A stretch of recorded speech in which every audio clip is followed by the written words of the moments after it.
Like zoinks, it's Halloween! I figured we'd celebrate by looking at one of the most beloved cartoons, Scooby-Doo. Scooby-Doo aired its 10th incarnation this month, and it surprised me how enjoyable it was despite looking like a complete dumbing down of the show.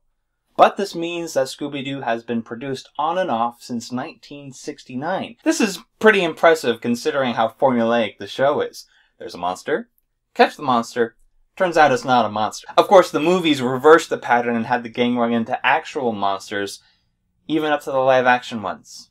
Yes, those did happen. Unfortunately. But as for the TV shows, why would something so repetitive endure for so long? Well, it's definitely a family-friendly cartoon with no actual threats, so it can be spooky without being scary. And more importantly, it's a cast of 5 characters with distinct, fun personalities. They're all parodies of your typical horror movie character, the jock, the nerd, the babe, and the stoner, but instead they all want to work together and solve whatever mystery is before them. Today we're looking at 2 of my favorite incarnations, the original Scooby-Doo Where Are You? And a pup named Scooby-Doo, both classic versions voiced by Don Messick. I'll be picking my 5 favorite episodes from each, so it's a sample platter if you don't want to watch the whole series. Let's start at the beginning with Scooby-Doo Where Are You? With probably the best theme of the bunch, the brainchild of Joe Ruby and Ken Spears laid the groundwork for the franchise. Watching it now, it does seem a little dated, and the almost constant laugh track threw me off from just enjoying it. Get it? But the voice cast is definitely the one I remember most and I think works best. Here's top 5 Scooby-Doo Where Are You episodes.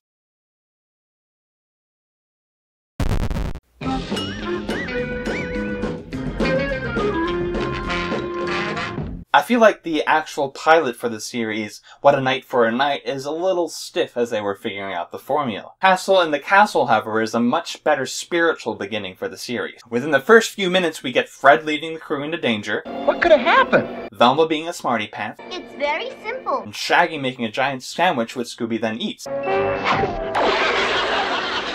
Later in the episode, we even get Daphne being the damsel in distress, but that is short-lived. That only happens in movies! Here the laugh track actually worked and I found myself laughing along to it in a few places. I'm so scared. I wish I had a ham sandwich to calm my nerves. Well, what do you know? A ham sandwich. Wouldn't you know it needs some mustard? This has got to be my imagination, otherwise I'd be scared stiff. I think the reason it works so well to introduce Scooby-Doo is because they're facing off against a ghost.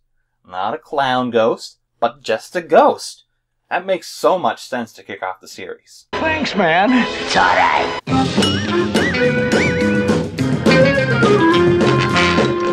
A Clue for Scooby-Doo has the first of the easily recognizable villains, and possibly my favorite sound design.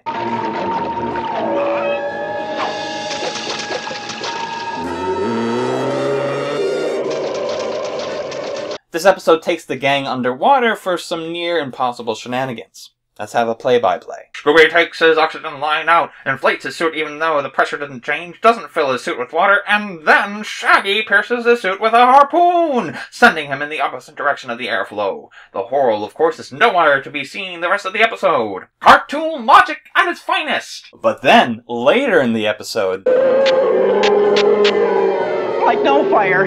I forgot matches don't light underwater. This episode also gets bonus points for not having an obvious villain. It's not him. Then, who is it?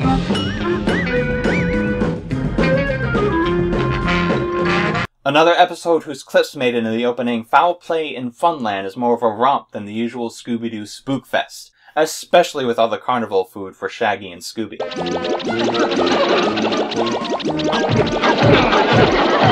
The episode also deviates from the formula because the monster is clearly just a robot. It's annoying that the gang insists on calling it a strange man throughout the episode. I just saw somebody. It's no one we know. That man. There's that strange guy, the stranger. But we wouldn't want to give away the big reveal, would we? Turns out this is one of the few times it's not some guy in a robot suit, but an actual robot. He's not human.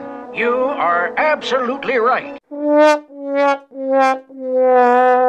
And the inventor's name is Mr. Jenkins. How much more Scooby-Doo can you get? My glasses! I lost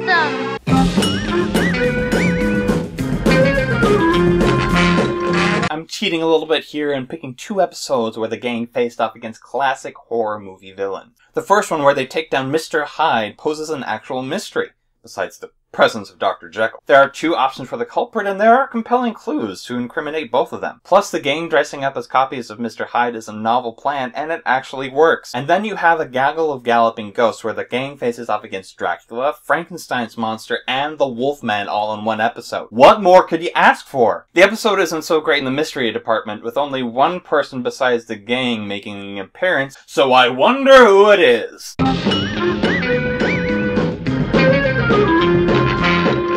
What would this list be if I didn't include the Creeper, one of the most memorable Scooby-Doo villains? It's probably because he says his name throughout the episode like a Pokemon.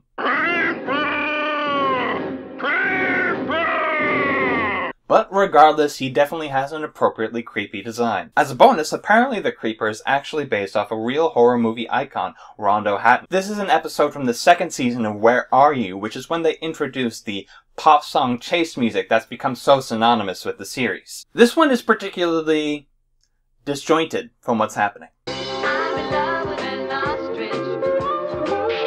All the neighbors complain, and you see, but she loves me. They don't understand it. Next up is a pup named Scooby-Doo, which is an even kid-friendlier version of the kid-friendly cartoon. The series ran from 1988 to 1991 with 30 episodes, which is quite impressive for a kids show at the time. The fun thing about A Pup Named Scooby-Doo is that it frequently breaks the fourth wall to address the audience. It's almost a parody of the original show, which makes it a parody of the horror movie genre. The gang's personalities are a little shifted in this version, with Daphne being the one who doesn't believe in ghosts instead of Velma. She's also much more of a diva, calling on her butler Jenkins to do the most trivial things. But I just had my hair done today. Jenkins? Yes, Miss Blake. Be scared for me, would you? Right away, Miss Blake. Velma is definitely the most productive part of the gang, both deducing the answer to the mystery and coming up with a plan to catch the baddie. Jinkies! Fred is the most notably changed as he becomes obsessed with conspiracy theories like aliens and mole men, turning him into a lovable doofus. Spill the beans! I want to know who, what, where, when, why, and how! And of course the heart of the show is still Shaggy and Scooby, voracious appetites and all.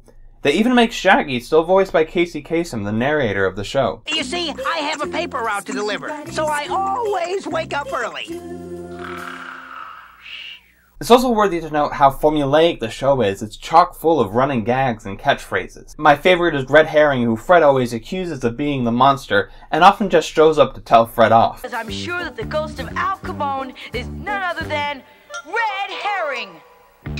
Get on top of it, Freddy. He's not even in this episode. Without further ado, let's look at my top 5 episodes of A Pup Named Scooby-Doo.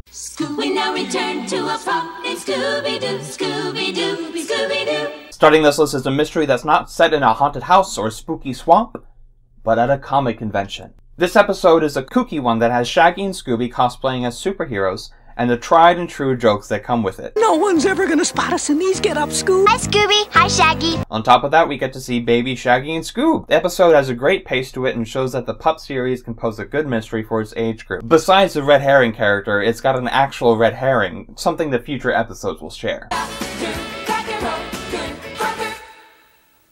I say, can't you do that outside? We're trying to do a movie here. This one is set during Halloween, the perfect time for a Scooby-Doo mystery, and has the gang dress up in costumes appropriate for their personalities. And they run into a ghost pirate! You best start believing in ghost stories, Miss Turner. You're in one. And an actual ghost too, I guess. He's reminiscent of Droopy the dog. Is that really necessary? And enlist the gang against the mean pirate ghost! This results in possibly the best ruse ever. The hired no-ghosts, the expert ghost exterminators. Hey, that's just a magnet. That's right. Ghosts just hate magnets. See for yourself. Oh me, oh my, us ghosts just hate magnets. Help, help. This episode has so many personalities stuffed into it and is what the series is all about. Like you're safe now, Mr. Boo? Velma has a plan.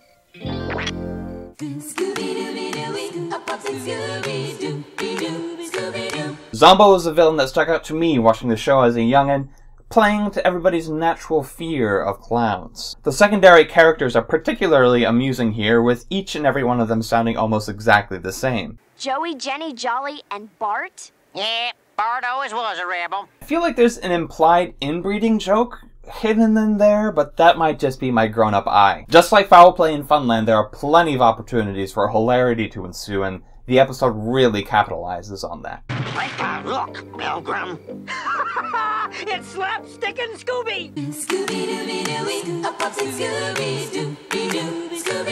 Just like the Creeper, one of the most recognizable villains to come from the show is a giant talking burger. Let me say that again. A giant talking burger. The subplot involving Shaggy and Scooby being angry at each other most of the episode can get annoying, and we miss out on their usual lighthearted hijinks, which is why I put this episode in the number 2 slot instead of 1. But I do love the running gag of El Greasy's offering a bucket of just about everything imaginable. Bucket of onions and bucket of glue, please. Phew, thanks. And the ending certainly does make up for the squabble throughout the rest of the episode. Like, actually, I guess I don't remember what we were fighting about. Do you, Scoob? Not really. This episode gets my top pick because it's the greatest crisis. The Scooby Snacks are at stake! And this episode has just so many genuinely funny moments. There's the direct TV address that would become so standard in the show. I'm sorry to announce that a cheesy monster has scared away all my workers. A wheezy monster? No, a cheesy monster. The classic double take. No, just a cheese monster. Cheese monster! And it also includes Freddy's greatest conspiracy theory ever. Aha! Dried cheese on your shoes, huh? Yes, you can't help stepping in the stuff. It's on your shoes, too. Where? Maybe I did it. The villain is obvious from the beginning, yes, but there are other suspects that give him a run for his money. And considering there are much more obvious villains from the original show, I'll give it a pass. As per usual though, Scooby saves the day on this one, gobbling up the monster's costume. Wanted Cheddar Alive gets my top pick because it's a great blend of a lot of the running gags of the show and really showcases the different characters' personalities. Chinky! Wow, Scooby! A lifetime supply of Mr. Roqueford's brand new flavor. Bubblegum Scooby Snacks. Like no way, Daphne. This is just enough to last a whole day for a pup named... Scooby-Dooby-Doo. Watching these again was a little odd because a lot of the essential parts of the shows weren't quite as good as I remember. I actually ended up enjoying A Pup Named Scooby-Doo more because it was more energetic and had a better pace, and a lot of the jokes just hit home more often. But if you're looking for something fun to watch on this Halloween, I would highly recommend any of the episodes on this list, and even some that I didn't have room for. And maybe next year we'll have to take a look at the modern Scooby-Doos.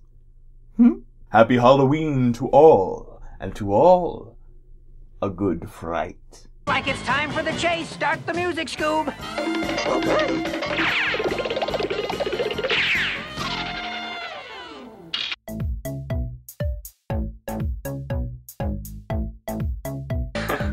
Oh, fun pop blah blah blah. Well, it's certainly family friendly. Family friendly.